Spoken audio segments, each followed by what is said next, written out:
আসসালামু আলাইকুম। আমি আপনাদের সাথে রয়েছি মোহাম্মদ শরীফউদ্দিন গাজী।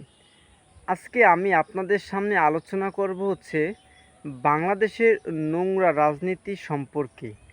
আসলে এদেশে এমন একটা অবস্থা, এদেশে আমরা প্রতিটি অবস্থাকেই আমরা বলে থাকি যে এই দেশে জন্মগ্রহণ করাটা হচ্ছে পাপ। এক ধরনের পাপ। আসলে এদেশের পলিটিক্স বা এদেশের রাজনীতিগুলা এমনভাবে সাজানো, স্কিল বাই স্কিল সাজানো।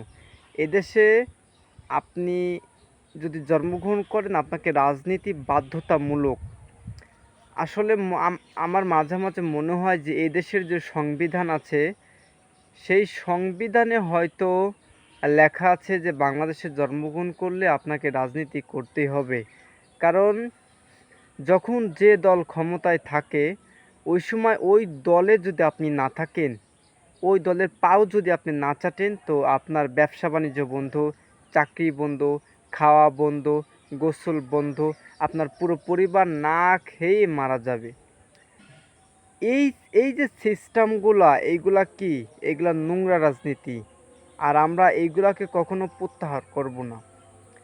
আসলে এগুলা আমাদের বলা উচিত। বাক স্বাধীনতা নিয়ে সর্বপ্রথম আমরা ইউটিউবে নিয়ে আসলাম বাক স্বাধীনতা। এর আগে কখনো কেউ সাহস পায় নাই।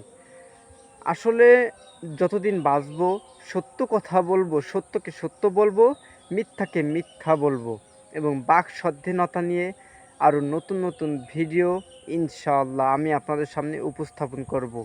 আমাদের চ্যানেলটি সাবস্ক্রাইব করবেন। ধন্যবাদ।